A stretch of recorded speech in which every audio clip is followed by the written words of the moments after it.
Why, hello, and welcome to Generation Dan. I just slammed a notebook.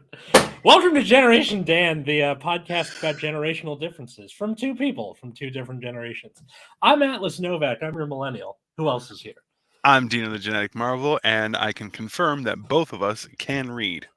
So Yeah, that's the start of it. Let's call it there. Oh yeah, if you're watching this on YouTube, we typed our names by accident. We just went meh, and then That with just our just bare hands. Yeah, it's that's how it works nowadays. yeah. Yeah, no, it's it's funny that I don't know, like you also went to school for English, right? So and creative writing, right? So it's like Yeah. understanding the importance of books, I'm assuming, was very, very young in your life. Yes? Yeah, I think because um, where my dad was in medicine and my mom was also a nurse. Yeah. It's like Skinny Yeah. Skinny John Goodman. It's fair, guy. And you know what? You know what the worst part is? Okay. Like Yeah. I'm still not thin. Like I'm still Yeah. fat. And people are like, "You look great." And I'm like, "I'm still very Yeah. fat." And they're like, "No." I'm like, "Yeah, definitely." Okay, Joey. So this is for the card game I play. It's Yes. like it's a nerd shirt from that. All of the game is split into nations. So this is one of the nations, Stoicheia. For possessive, it's ATLAS apostrophe. There's nothing after it. Yeah. So Atlas's is just apostrophe at the end. Anyway, we're like 3 layers deep on off topic. So my mom was an English major, and It's accurate. my It's dad okay. was an engineering major. So where my sister was better at the math stuff and I was better at the English stuff. Yeah. So yeah, I think I discovered the importance of books pretty early, except I didn't really like to read when I was a kid. Yep. um, that didn't really start to happen until like high school. Really? Yeah. May I ask what genre was what brought you into it? What's happening, McT? Joey, thank you for showing up, brother. Appreciate it. Definitely the Harry Potter series. Oh, yeah, because that's when you were a child. Oh, Yeah, so my God. dad read me the first 3 books when I was a wee lad, and then the 4th book came out when I was starting to be like, oh, I'm like, 13, 14, and that's Harry's age. Yeah. Animal Farm affected my outlook on life. I bet it did. It's definitely. yeah. Well, fuck you up, Animal Farm. See, I was in high school in the 90s, and this is the thing is like we grew up. I have never seen or read any Harry Potter. Neither you did seem the Katie. kind that would hate it. Yeah, Katie hasn't. Wow. Katie and I watched the movies together, which was interesting. So she hadn't seen any of the movies, and just her family just didn't do Harry Potter. So she was like, no, just lame. Oh yeah, no, the Of Mice and Men made me cry when we read. Never read that. I heard about it and I was like, oh, that sounds horrible. No, the end of that book will fuck you up for sure. See, this is the thing is growing up, being very religious. What we read the Bible on a weekly basis, like as a family before Saturday breakfast. Yeah, and so there was a weekly reading of the Bible. You guys do popcorn? No. Trust me, it was. And the thing is, popcorn Ezekiel 25:17 or whatever the thing was from Pulp Fiction. Yeah. The point is that between comic books and the Bible, I'm like, at a very young age, I'm like, I had a solid vocabulary and just a lot more capability and comfort with reading out loud because we would read it. So we would sit around the table after breakfast and we would read, and my dad would be okay, next, and we would go around the table and go through it piece by piece. Yeah, that's popcorn reading. All right.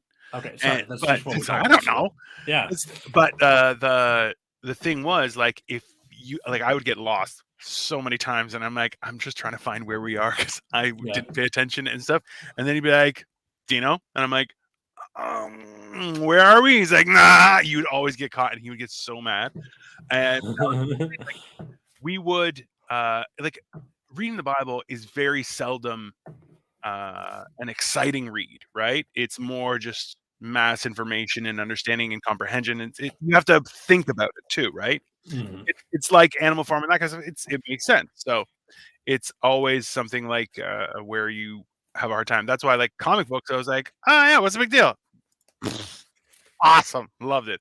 I'm being real too. The Bible affected me too. Like I don't know how to read now because that was the thing. Like so in school, a librarian was like, I go, well, I like fantasy stuff, and I read Sherlock Holmes, and I enjoyed that because there was knowledge to it. Mhm. Like read The Hobbit.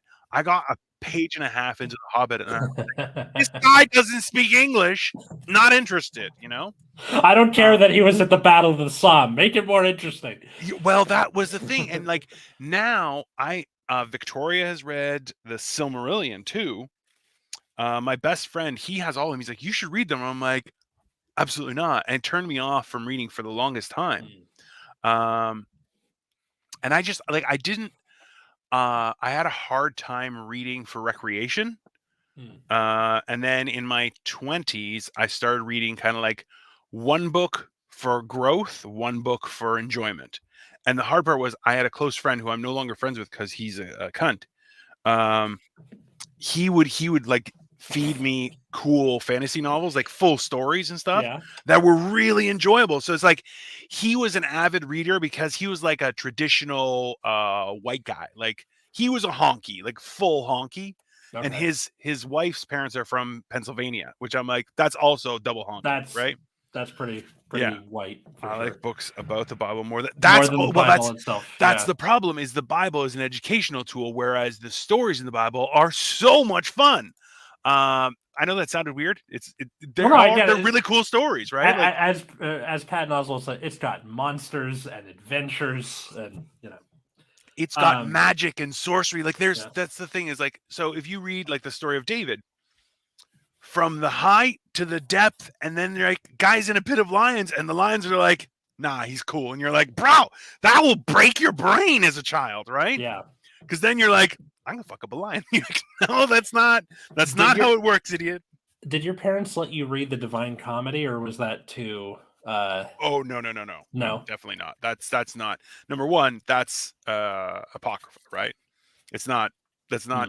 It's remember, there's a difference between literature and things that are adjacent, biblically adjacent, because you got to remember too is like there's no such thing as hell in the Bible. And like when your religious background is Bible based, they're like, well, is that in the Bible? And they're like, no. They're like, then why do you fear hell if it's not in the Bible? Well, some guy, you're like, that's not how life works. Like there's that side of things. And even like, as I said before, like being religious, even my dad was like, hey, stay away from those people. Those guys are weirdos, right? Like there's the fire and brimstone types, or and that's the thing is you're like, that's a lack of knowledge. And that's why like it was such a transition for me to go from reading for knowledge and growth to enjoyment. Because I have a close friend, probably my oldest friend. I've known her since grade 2. She'll plow through like a real, like an adult, like person novel, like a real, like 300-400 page novel in an afternoon. And I'm like, how do you? Yeah. She's very small too. So I'm like, you don't do things fast. You're very little. What are you, sneaky like a ghost? Like it's very. that was part of like, I'm sure it was when you were a kid too, where they were like, all right, read the rest of this novel in the afternoon. Yes, definitely. YouTube has destroyed my attention span. Where like you tell a high schooler, all right, finish the last half of Mice and Men, of To Kill a Mockingbird, whatever the thing is. Yeah. And then they're able to just do it, and then they have a test the next day. I don't know how possible that is for the TikTok generation in high school now. I remember having such a hard time staying focused to read for prolonged periods of time. Like I could do it with the Bible because my dad will whoop my ass if I didn't. Right? Like it was still boring.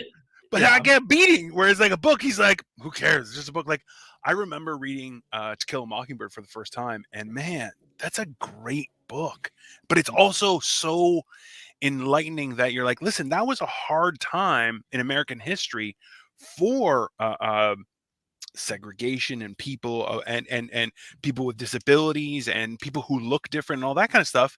And you're like, see, as much hate as there is, you can be a better person. You don't have to be who people assume you are, you know, and that's a huge level of growth as a human being, right? Like it's a because especially as a child, right? You stand there going, well, I don't have a choice. And as with regards to Joey's point, bro, Mountains of Madness, a guy did the entire, it's like 6 hours long, is a Russian guy, but there's some artwork and it's like still, but it's like 3D, so like there's a perspective and stuff. He did an incredible job, and the guy who's voicing it is spectacular. And I'm like, bro, if they did more of that, like I have friends who listen to audiobooks, but I'm like, I feel like audiobooks is cheating. At least you're still using your eyeballs when you're watching it as a readout. I don't know. It's weird. I can understand audiobooks like driving at work, stuff like that. I'll give Oh, sure. You know? Yeah. But if it's the type of thing where like I'm sitting in a chair, I got these big, Rush headphones on, and I'm listening to, come on, that's just read the book, After a certain age, you've heard every possible story, and books are boring because. So, do you want to take this one? Yeah. Okay. So I think it's easier to recognize tropes as you get older and you start seeing the same stuff more and more. But I don't think it's impossible for you to enjoy stories ever again. Like, see, and you're absolutely right, and that's why it's like the something that's really ruined things for myself is being knowledgeable of plot devices and how people try and lay things out. Like, who was it? The guys who do South Park. Trey and Matt. Yeah. They were saying how a lot of the times the story is this happened, then this happened, then this happened. You're like, that's not a story. That's just things that happen.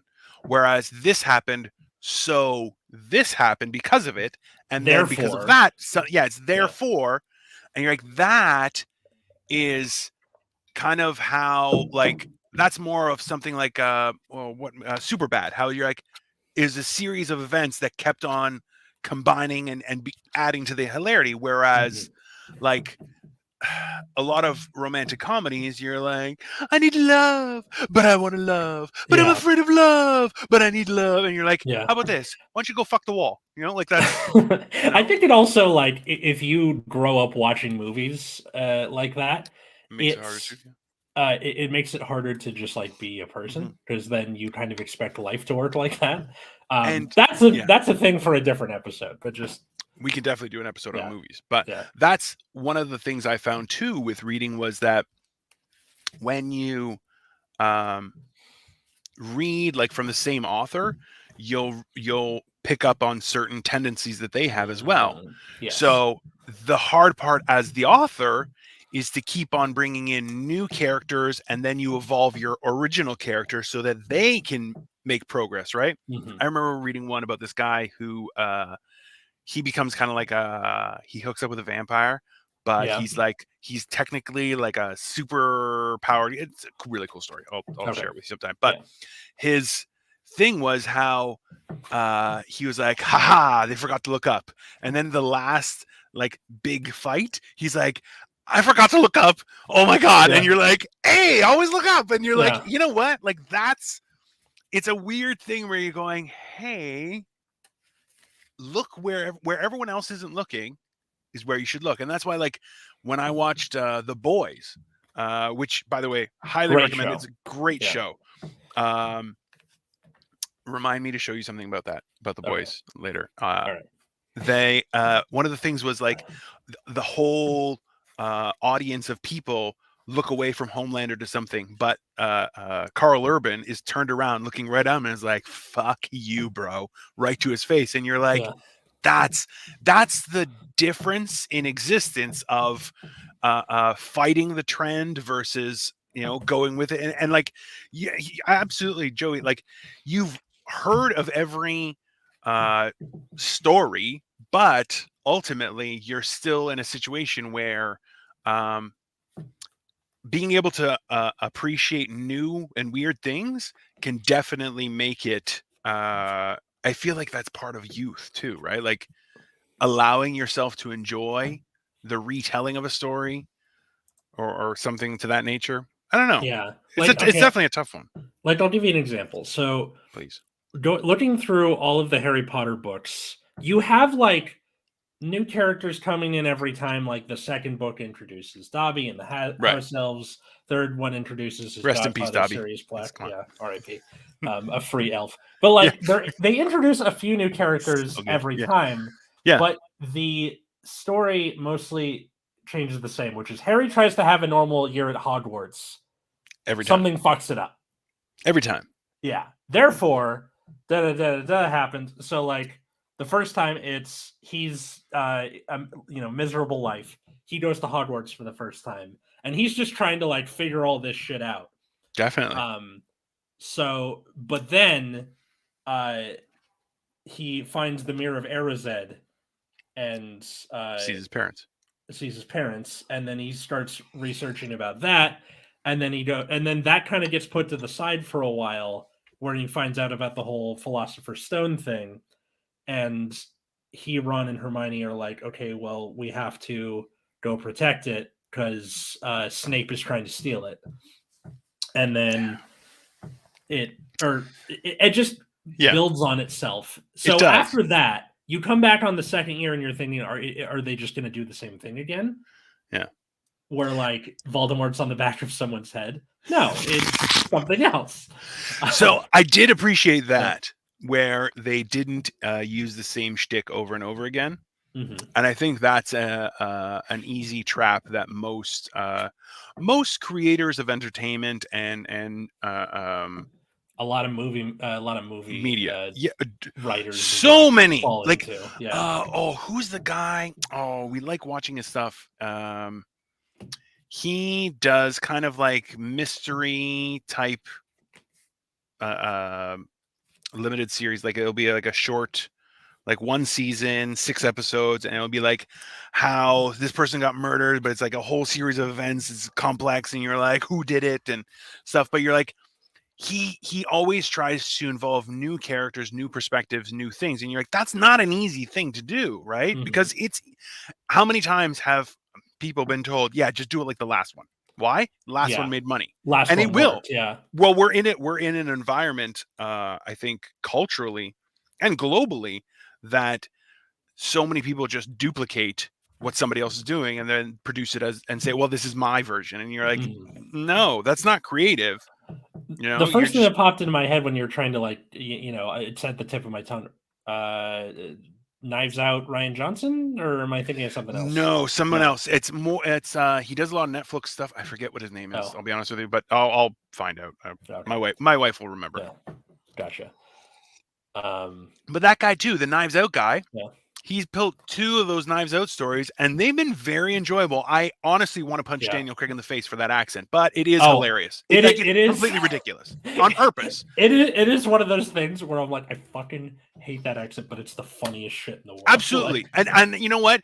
The fact that they acknowledge that it's ridiculous and it's done completely for the off-putting humor of it, I'm like, you know what? As long as we're just being honest, I'm okay with it because it is funny and definitely ridiculous. It's that same kind of Borat thing where it's meant to be off-putting a little bit. Yeah, very nice. Yeah, very nice.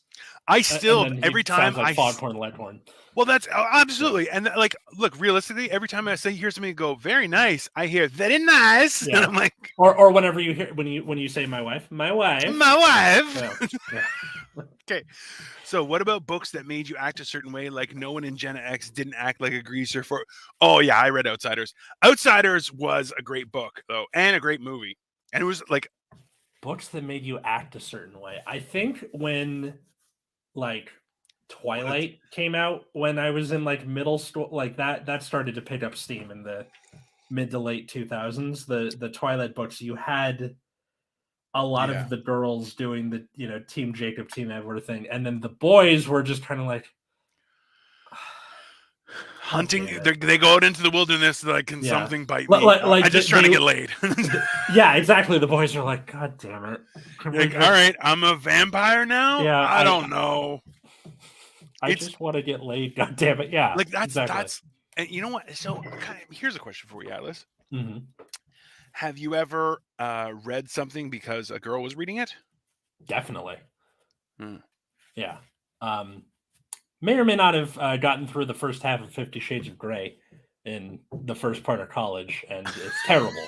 It's the worst book I've ever read. I have heard so many women who, I'll be honest with you, they do seem like perverts, but also educated. They're like 3 pages. I got 3 pages in, and I'm like, this person must be an idiot because they can't write for shit. Well, because it was originally Twilight fan fiction. Not gonna lie, this is the first time I have talked books on YouTube. Well, that'll happen. That'll happen on Generation Dan. I feel like this is also like a weird version of Men on Film. Hated it. It's on TV. It's great. No, that's. I was thinking about this the other day, or earlier, when we were talking about you reading the Bible, and I brought up the Divine Comedy. So Dante's Inferno, Purgatorio, Paradiso. I didn't know that was fan fiction, basically. Like, because when I first read it, I first found out about it because, like, I went through a Greek mythology phase in middle school, like all white boys do. It's called your life, my friend. Don't worry. The Greeks know. It's okay. So I went through a phase of that, and then I just kind of wanted more stuff, you know? Yeah. Like, I got into the Lightning Thief series of books. Yeah. Fantastic. Good books. And then after that, I was like, they're like, yeah, so there's a thing where a guy just goes through heaven, purgatory, and hell, and he sees a bunch of, you know, mythological figures. And you're like, I'm reading that shit. Yeah. Love it. Absolutely. And then you're going, oh, really? So I read it, and there were parts where I was like, he's really getting into the Pope for some, like, he really hates the Pope. And then it turns out, it was just him being like, yeah, fuck you, I'm gonna write a book about fuck you, the Pope, and just I just love that. That's great. Well, see, but that's, I feel like that may be the key that we've lost, is that every type of media or creation, like, look, there are a lot of people who still like poetry and stuff too, which that you're a weirdo. I went to school with a guy who wrote poetry, and I'm like, gross, bro, gross. And he was like, I have so much romance inside of me. And I'm like, maybe you should get that checked, because that's weird. I just have a particular hatred for poets, because when I was first starting out in comedy, it was before I could drink. So all the mics I went to were like coffee shops and like in the park and stuff. So I ran into a lot of poets. They always ran the goddamn light. They were always dicks. Fuck poets. And that's, you know what? Poetry is pales in comparison to how bad it is when you compare it to poets. Poets are much worse than poetry. Poetry, you know, sometimes it does something for you, and you're like, hey, I have emotions. I want to feel something. But poets, absolutely the worst. Absolutely the worst. The book review in my community would be like, do anyone else read the book? Okay, no, let's smoke it up. But that's okay. But that's the other thing was, Joey should just do a book club where, like, you just forgot to read the book every time, then just get high. See, I feel who wouldn't? But you know what? That's the other thing is, like, there was a book club. I think every grade school has a book club. No, is that a thing where everybody has to read books? And if you get so many books, you get an award. And it was usually you get a free pan pizza if you buy a full pizza. Get fucked. You're like, they have that, or like it usually ties in with the book fair. We'll get into the book fair later in this episode. Listen, Scholastic, you sweet evil drug dealer. That's what you are. There's no. Yeah. Man, and I would go in there with $20, and I was a king, if not a god, on that day. And then I come home with posters. My parents are like, "You're an idiot." I'm like, When did you realize with the whole book club thing that they didn't really check if you read the book? You know what I mean? You could kind of just walk up and say, like, I read it, like, after a reasonable amount of time, and then they would believe you. I was too stupid. I'll be honest with you. I remember. So this was the other thing, was that it was ingrained into me to never lie. Right. Okay. So I'm honest to a fault. And also too, I never lie to protect myself, because I feel like that's a failure in character as well. Okay. So they'd be like, I would always like, I could not, like, I only learned my game face until well into my 20s. It's like people would say something stupid and I'm like, what are you like, it's not, I was not kind to people in that fashion. But ultimately it comes down to the fact that, like, I would just be like, no, I didn't. I hated it. It was so boring. Like, Yeah. like I found it because I still have a pretty vibrant imagination. So like, it's weird when people are like, read this book from so long ago where people just played with a circle and a stick. And I'm like, what? No, I'm going to go play video games. Why would I do that? You know? Or when I was young, I'd go outside, play in the yard, do things, you know? So yeah, I can only imagine how difficult it is. Actually, I do love the short stories on YouTube. So it's a short, so it's a minute long, and they just read out like a very short, scary story, or a 2-sentence scary story, which I'm like, honestly, I love it because they're terrifying. And are we talking like baby shoes never worn type of deal, where it's like get a huge amount of information across with like a very few words? Sometimes, but like other times it's like, I heard my mom screaming from downstairs, so I wanted to check on her, but then I realized she was upstairs with me. And you're like, ooh, someone's in the house, you know? Like, it's immediately as a dad, I hate Book Fair Day now because it's all over Price PS. Well, hate to break it to you, Joey. That's how it was from the get-go. I'm just thankful that, like, there were not many trading card games that weren't viewed as the devils when I was a kid, because I would have been right on those babies. Like, because this was like what, late 80s, early 90s, or late 80s. Yeah, late 80s. So you would have had just Magic, which is the fucking devil. Period. Pokemon and Yu-Gi-Oh don't come out till 96, and then and I immediately was calling them gay. Let's just be like, it's gay, right? Yeah. That's so all you really had was Don't Magic. Be hater. And, well, remember when I was young, there was a huge. See, that's the thing, is like, literature can direct you in so many different ways, right? And that's one of the key components I found that were very impactful to people, was that the idea that you couldn't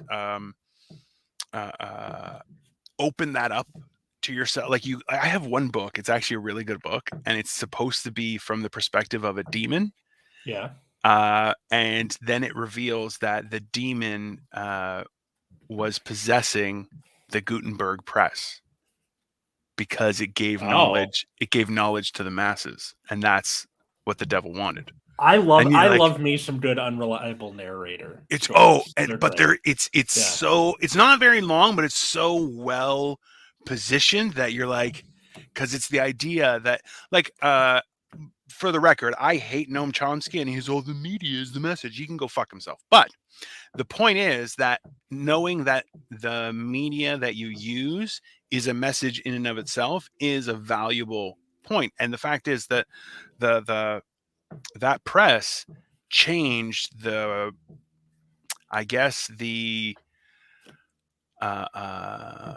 knowledge was transferred to people permanently, right? Which I can't say is a bad thing, but because people abuse that power, right? Like, the whole idea that Bibles were written in Latin so that people couldn't read. You're like, yeah, what a dick move. I know my dad, like, the reason why we were so religious, because when he was a kid, you couldn't get a Bible.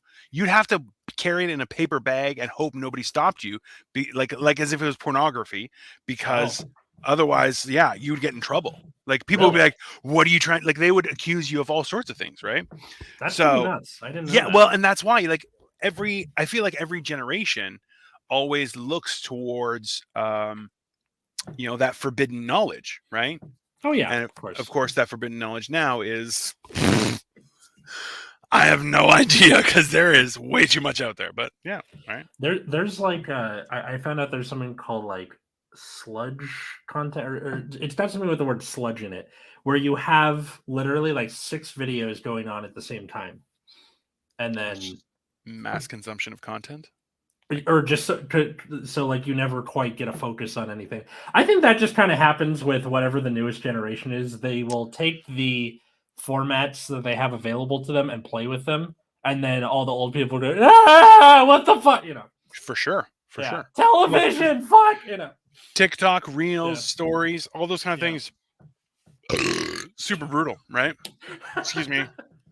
I'm sorry. Some of those are just so well timed. Yeah.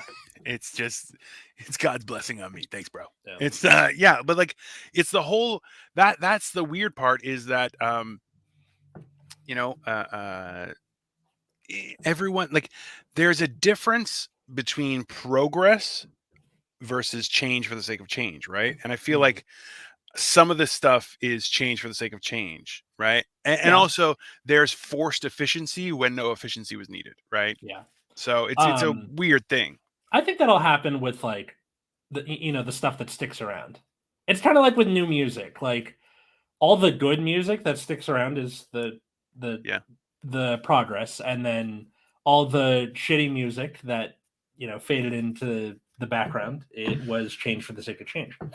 So, well, so, and how much, and let me ask you this, Atlas, because this is a fair point, because being from different generations, I'm sure we're going to have a different perspective on this, was that at this point in time, I feel like there's such a mass amount of content being produced, and also still such a severe amount of gatekeeping.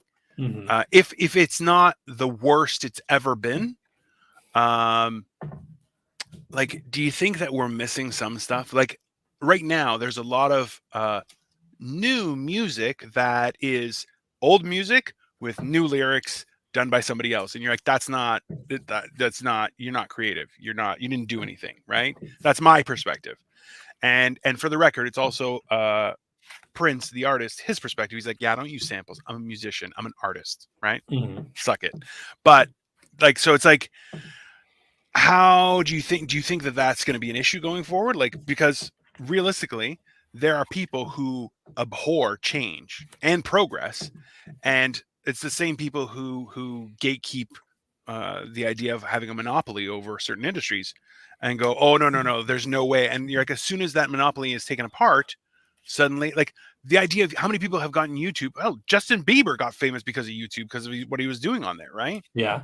How do you, like, is that still possible?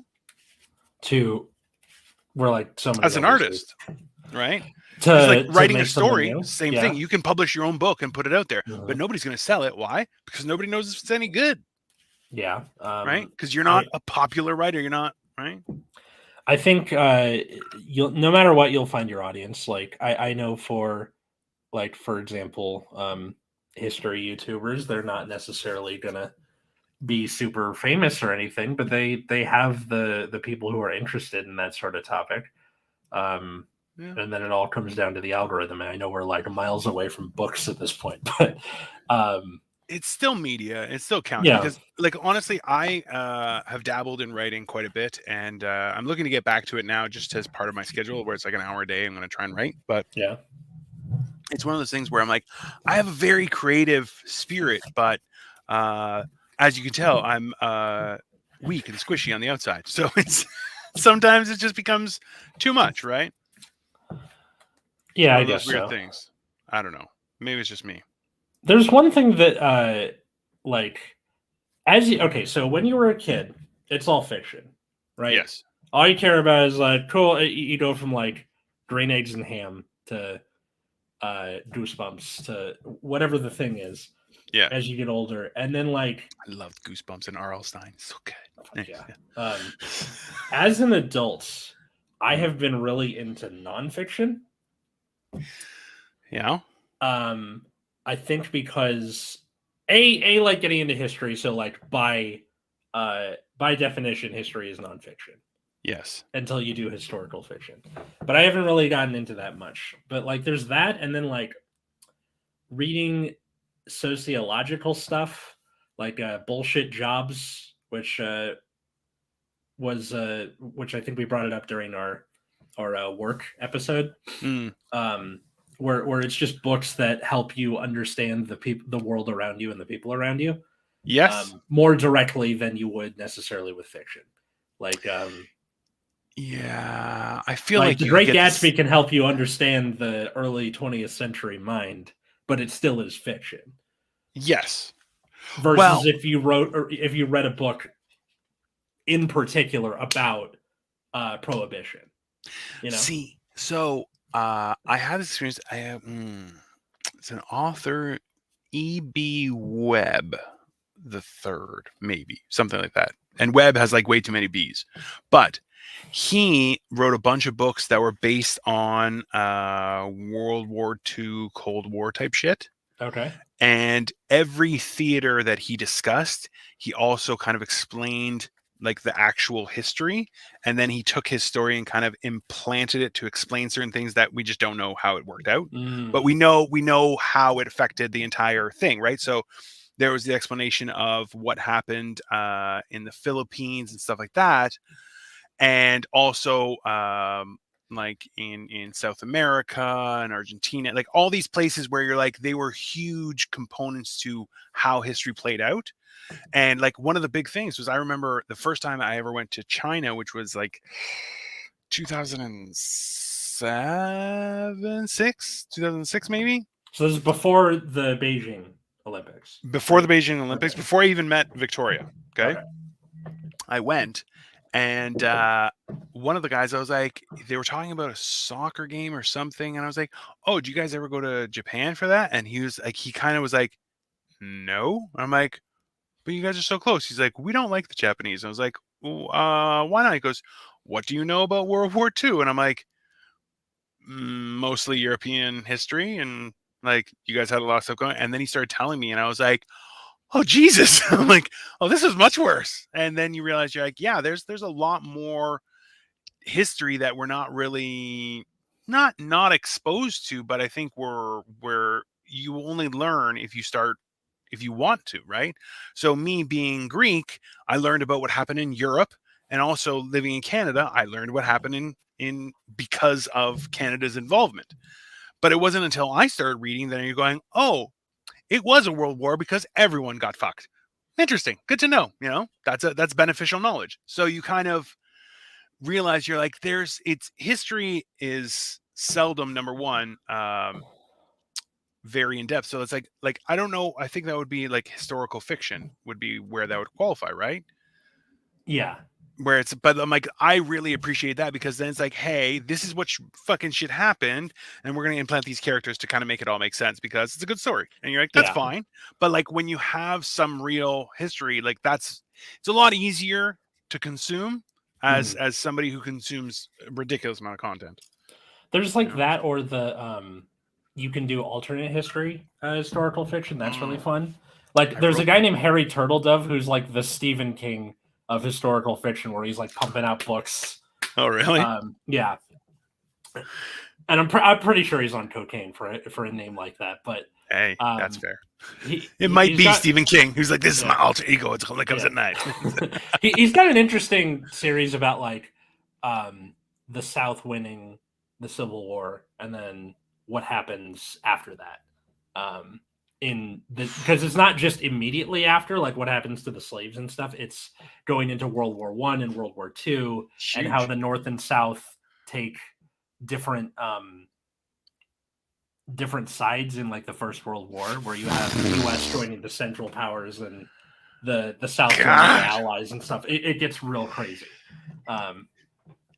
Yeah, that would be an interesting read just to see how they would play through the emotions, right? Mm-hmm. Because that's the, like, I've always found that the best books expose a perspective and the thought process, like the steps that are taken to get to that point. Because if you know the steps that have been used to get to a point and you like it makes sense, then in turn your response can always be like, okay, that equips me to understand that how that series of events may work out, right?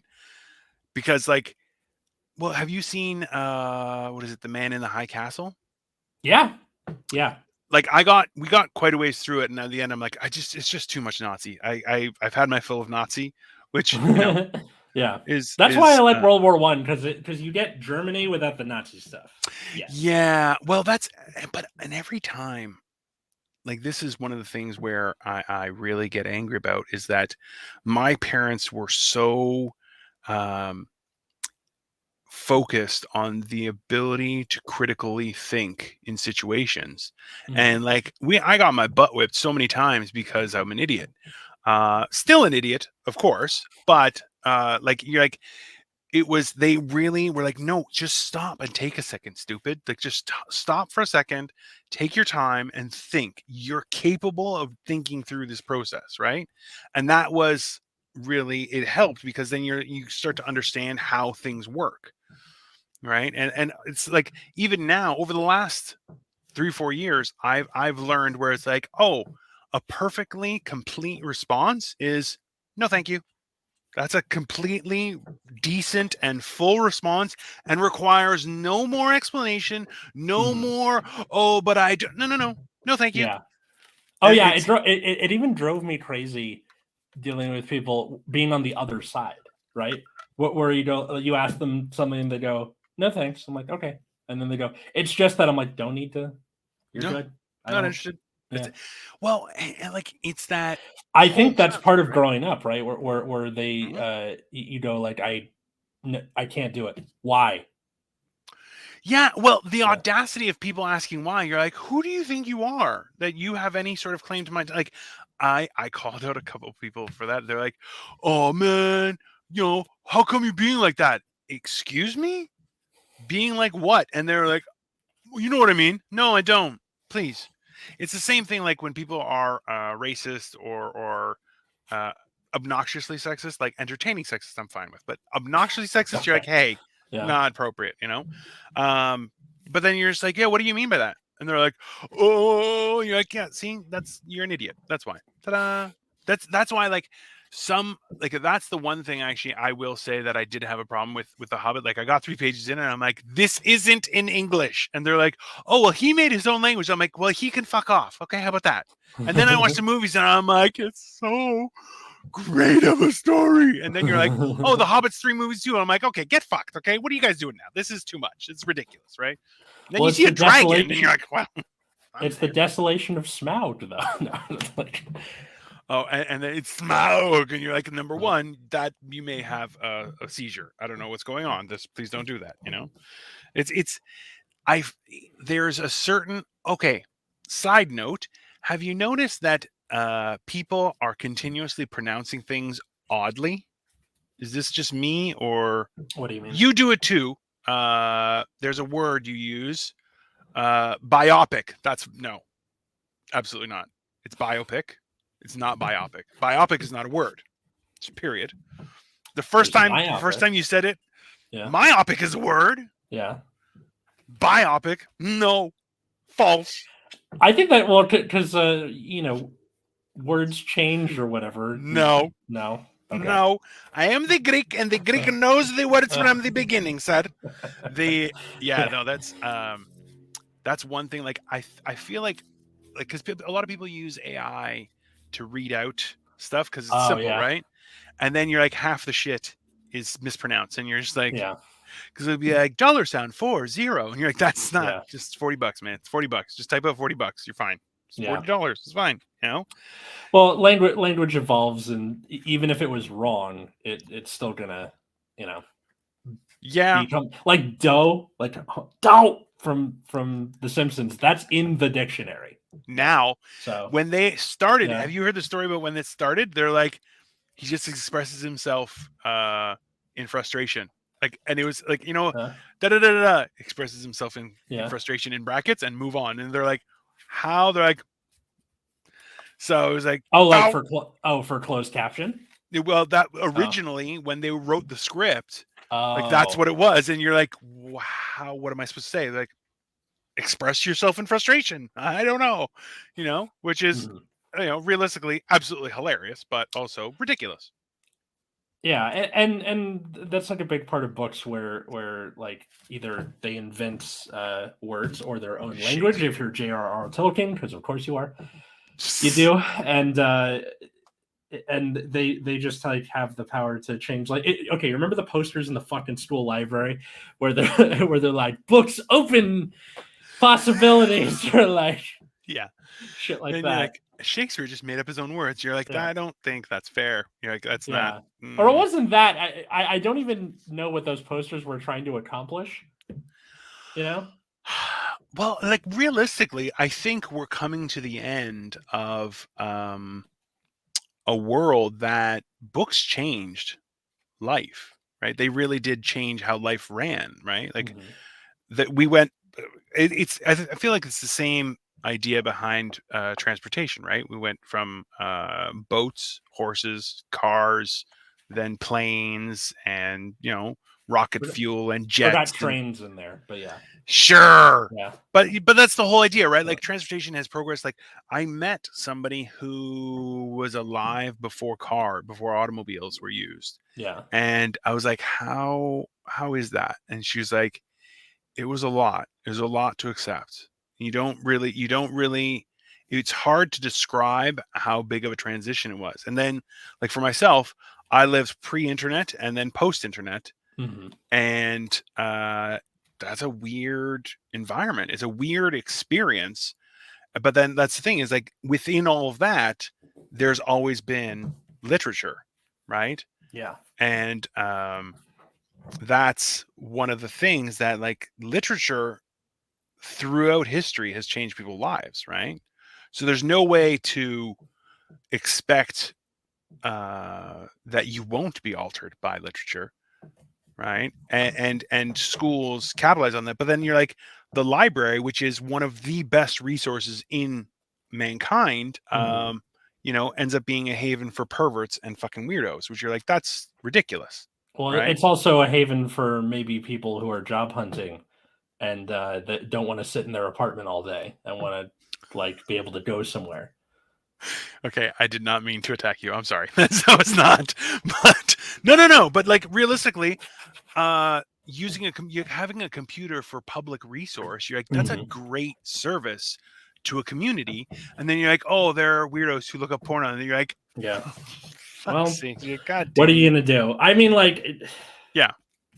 But that's the thing is going to the library to as a way of getting out of the house to say, hey, I'm doing XYZ things and stuff. You're like, that's a fantastic benefit to modern civilization, right? And that's why you're going. We've lost that. I guess the value of it in the a day appreciation of it. Both, right? Okay, like people don't see the value; they don't attach a value to it because you're like, well, I can just Google it, and you're like, that's not a solution. I think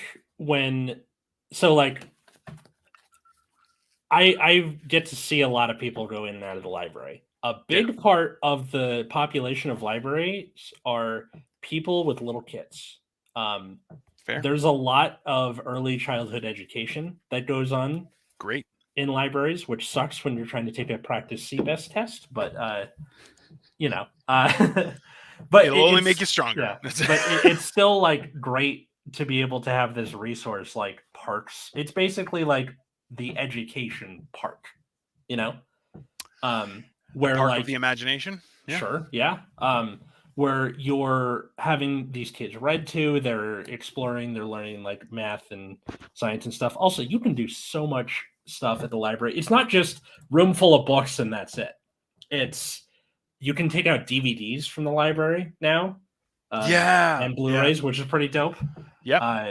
So CDs, you can actually rent audiobooks too, and they'll email to you. And audiobooks. You can print stuff. You can make copies. It's all okay. You know how all the thing like millennials never own a printer. Yeah. Go to the library if you need to print something instead of like going to a print shop or to a Staples or something. It's way cheaper. That's the funny part is that a library is number one, definitely a resource that's under attack. That's which is that is definitely a crime against humanity because like as a young person, I feel like I know myself did not appreciate books Nope, me neither. in the capacity that I could have or should have. So like because I had to fucking read the Bible, which I'm like, God damn it, that's a tough read. But you know, do it or you get the whooping. So, but you know, it's there's something to be said about exposing that part of your imagination and creativity that only reading does, because we're like, especially having a broad vocabulary, it only gets bigger with the usage of books. But then who was it, the guy, maybe it was Hemingway, where he's like funny that he thinks that it was criticism of another writer, and he was like funny that he thinks that big words create big emotions, and you're like, because they don't, right? So it's like, yes, there are a lot of very large complex words that describe situations that you can use more words for. That doesn't make you dumb. It doesn't make you anything. It's just the fact that you can still communicate, and knowing how to do that, whether it's simple or complex, is a huge benefit and is something that books will give you. Whereas watching a video, you just go, huh, and that's it. Which you're like, that's not the same amount of transfer of knowledge that you receive, right? It's a tough one. I think also with videos, it's harder to like go into more detail than you can with words on a page. Well, the Goblet of Fire. God, the book was so much better. Which I didn't finish it, but like I read the first like 100 pages, and I'm like, this is like the first 2 minutes of the movie, and it took 100 pages. You fucking crazy? Like that's so much more detail. The book is so much better, which is weird because Order of the Phoenix, the book after it for Harry Potter, is the shortest movie but the longest book. And that doesn't make any sense. And like on paper, that sounds pretty bad, but like it's the most well put together of the movies. Is it really? Yeah, okay. They did shave off a lot of stuff, and that sucks. But like, it was well done, and they also had a couple of like actor add-ons and like sure improvisations and stuff that worked out very well for it. So yeah, I'm not going to say the movie version is always the worst version, but it is the lesser where you get less. Well, you don't have to describe the visual environment, right? So that in and of itself is a huge chunk removed. You don't have to say like, okay, on the downside, you can't explain detail about the characters. You have to physically show it too. True. And also you can't frame a person's perspective of the environment. You just show the environment and hope that they gain the perspective, right? Yeah. It's the same thing that led to Easter eggs and saying, "Oh, did you notice?" You know, and you're like, "I didn't because I didn't care." It's but it's an important part. So I don't know, man. I think that's something that definitely is something of value that we need to get back to, because soon we're gonna go back to stone and chisel, right? So and scrolls, just big scrolls. We've been saying that since like what, the 60s, where they're like, nuclear Armageddon, going back to the stone. It's all the same. Well, I think we'll be okay in the end. But I think it's what Einstein said, right? I don't know what weapons are going to be used in the Third World War, but the fourth will definitely be sticks and stones. So, and that's I think it'd be more entertaining. Maybe we'll write a book about it. Maybe we'll have Martin Luther with the fucking Martin Luther is like a weird recurring character on this show. Maybe next time we should talk about him. Yeah. So I guess for call to action, comments section, what book or book series really spoke to you as a kid or as a teenager? Put it in the comments below, or if you're listening to this, I think there's a Spotify question you can answer, or just go to at Generation Dan on Twitter and talk to us. We welcome any interaction. Thank you so much. And in the meantime, Atlas, where can they find you? You can find me at Atlas Novak, Twitter, Instagram, or TikTok, or follow my other podcast at Nexus at Night. That's about this trading card game, Vanguard. And then how about you, Dino? I'm at Dino the Genetic Marvel. I'm currently doing a daily. It started on Friday. It was supposed to be daily. Yesterday I had a thing, so it didn't. I did one this morning, and I'm going to do one at night.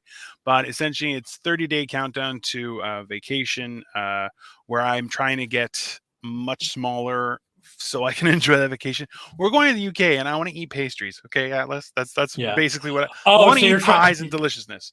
So you're trying to like overdo the losing weight so you can like get back up to Well, it's twofold. The idea is that I'm, number one, trying to tell my story of how I did everything, because everyone who sees me is like, oh my God. And I'm like, I'm still fat, but thanks. So it's, you know, that side of it, but also just to go through the experience, because a lot of people are in the same boat, right? A lot of people are like, it's hard to keep going. And I'm like, listen, I'm still worried that I'm going to walk by a buffet and just back to 500 pounds. So I'm doing a 30-day thing. So you can follow that on my YouTube channel at Dino the Genetic Marvel. Also, I'm doing little videos of workouts that I do at home. Some of them I just do in bed, which I'm like, seems oddly OnlyFans-ish, but it's not. It's for free because I love you. No, honestly, that's probably how I would do most exercise, to be honest. If I could just do it and then immediately fall asleep. Well, that's the funny thing is that I literally told the therapist that I'm like, I need something, because the biggest area that, because like my knees are shot, I'm old and crickety, and you know, I make sounds every time I move. So I was like, something that I can start doing just in bed. I don't have to actually get up. I can just start doing. They're like, yep, we can work with that. And I'm like, perfect, because you know how lazy I am. 5 out of 5 stars. My laziness is 5 out of 5 stars. That's, you know, I will find the easiest way to do something, because. Well, no, it's 1 out of 5 stars, because putting 4 more stars would require more effort. So. No, but pressing the 5 button twice is less effort. Oh, okay. Good point. Good point. Right. So follow me at Dino the Genetic Marvel, guys, and you can hear my story of how I'm trying to retire my life as a fatso. It's very exciting. So thanks everybody for listening, and we'll see you next time. Bye, everyone. Bye.